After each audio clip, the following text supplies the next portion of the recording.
Hai teman-teman, kembali lagi bersama saya, Fenya Tika Monikasari, dengan NPM 19080270. Saya dari Fakultas Bioteknologi Universitas Atmajaya Yogyakarta. Kali ini, saya akan membahas tentang praktikum fisiologi tumbuhan. Kemudian cara kerja. Yang pertama itu ada pengamatan warna daun. Yang pertama-tama kita menyiapkan 3 helai daun, masing-masing memiliki warna yang berbeda. Yang pertama ada warna merah, yang kedua ada warna kuning, dan yang ketiga ada warna hijau. Kemudian masing-masing daun diamati dan dimasukkan ke dalam tabel hasil. Jadi cara kerja yang dilakukan yaitu kita menyiapkan 2 jenis tempe. Yang pertama itu ada tempe yang sudah jadi, dan yang kedua ada tempe yang belum jadi. Masing-masing tempe disiapkan sebanyak 500 gram. Kemudian tempe tersebut dimasukkan ke dalam plastik. Seperti ini. Kemudian kita amati perubahan suhu yang terjadi, apakah dia panas atau tidak. Perubahan suhu diamati setiap sore hari selama 2 hari. Apabila belum terjadi reaksi, maka teman-teman boleh mengamati selama 5 hari. Tempe yang digunakan untuk mengamati respirasi jamur. Caranya diamati suhunya. Tempe yang belum jadi juga diamati suhunya dan ada tidaknya jamur. Untuk pengamatan tempe minimal 2 hari agar dapat mengetahui perubahan yang terjadi. Yang ketiga ada hasil dan pembahasan. Menurut Yustiningsih 2019, fotosintesis merupakan suatu reaksi yang penting pada tumbuhan yang berfungsi untuk mengkonversi energi cahaya matahari menjadi energi kimia yang disimpan dalam suatu senyawa. Menurut Winarno dan Kartakusuma 1981, respirasi adalah proses metabolisme dengan menggunakan oksigen dalam pembakaran senyawa yang lebih kompleks, seperti pati, gula, protein, lemak, dan asam organik, sehingga akan menghasilkan molekul yang sederhana seperti CO2, air, dan energi yang dapat digunakan oleh sel untuk melakukan reaksi sintesis. Kemudian yang pertama ada hasil fotosintesis Hydrilla verticillata. Berdasarkan hasil tersebut, dapat diketahui bahwa perlakuan tempat terang memiliki gelembung yang lebih banyak dibandingkan dengan tempat teduh dan tempat gelap. Hal ini disebabkan karena intensitas cahaya berpengaruh terhadap kecepatan fotosintesis. Pernyataan tersebut sesuai dengan teori Lupitasari DKK 2020 yang menyatakan bahwa intensitas cahaya yang semakin tinggi maka semakin banyak juga ATP yang terbentuk, sehingga akan mempercepat reaksi fotosintesis dan gelembung yang dihasilkan juga akan semakin banyak.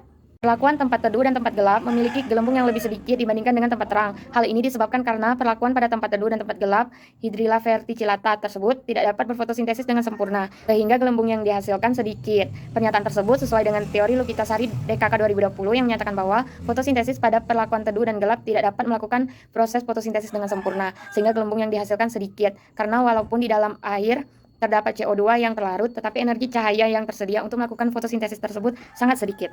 Kemudian yang kedua adalah hasil pengamatan daun C3, C4, dan CAM. Berdasarkan hasil tersebut dapat diketahui bahwa kaktus termasuk golongan tanaman CAM karena mengambil CO2 pada malam hari dan menggunakannya untuk proses fotosintesis pada siang hari. Hal ini sesuai dengan teori Gardner 1991 yang menyatakan bahwa tumbuhan golongan CAM akan mengambil C2 pada malam hari dan menggunakannya untuk proses fotosintesis pada siang hari. Tanaman yang termasuk ke dalam golongan CAM adalah tanaman yang membuka stomata pada malam hari dan menutupnya pada siang hari.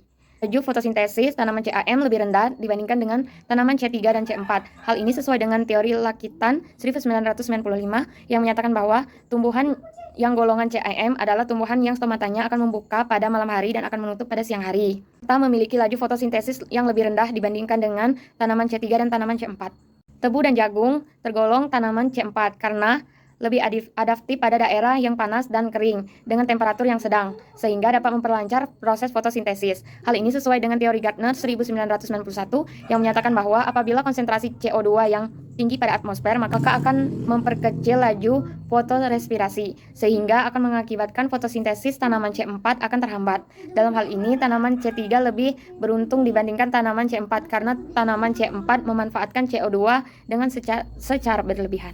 Yang terakhir adalah kedelai. Kedelai termasuk golongan tanaman C3 karena lebih adaptif pada suatu kondisi dengan temperatur yang sedang, sehingga dapat memperlancar reaksi fotosintesis. Hal ini sesuai dengan teori Salisbury 1995 yang menyatakan bahwa konsentrasi CO2 di atmosfer yang meningkat, maka hasil kompetisi antara CO2 dan O2 akan lebih menguntungkan CO2, sehingga dapat memperkecil laju fotorespirasi yang akan mengakibatkan fotosintesis akan terhambat.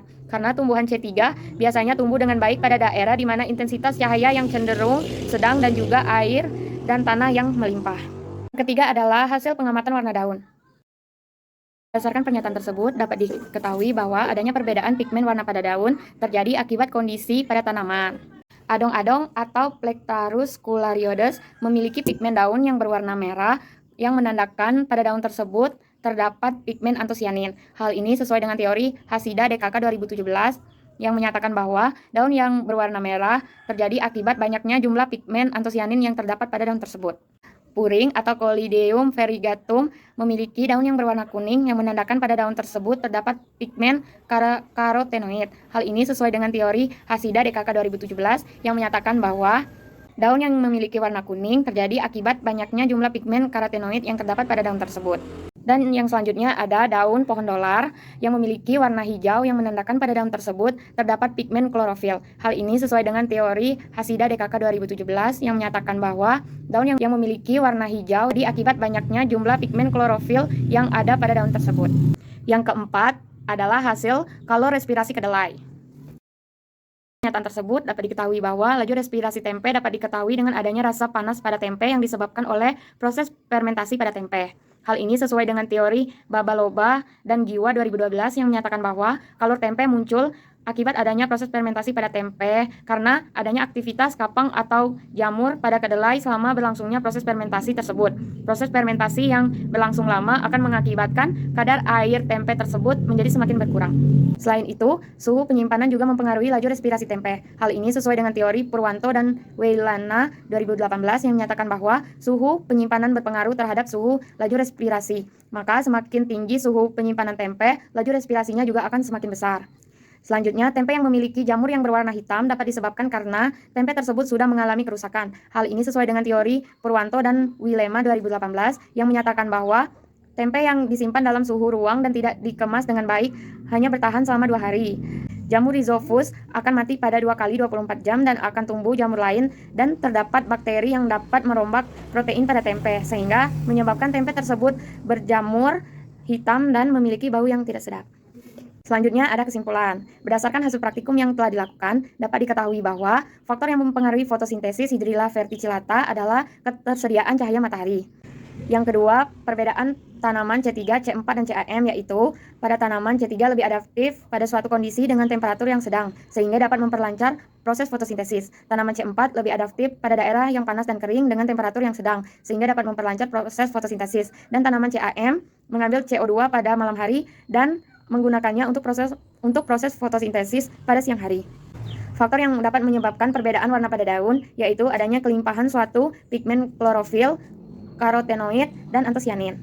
Dan yang ketiga yaitu kalor atau energi yang dihasilkan dari respirasi tempe muncul akibat adanya proses fermentasi pada tempe karena adanya aktivitas kapang atau jamur pada kedelai selama berlangsungnya proses fermentasi tersebut. Baiklah, ini adalah sumber yang saya gunakan.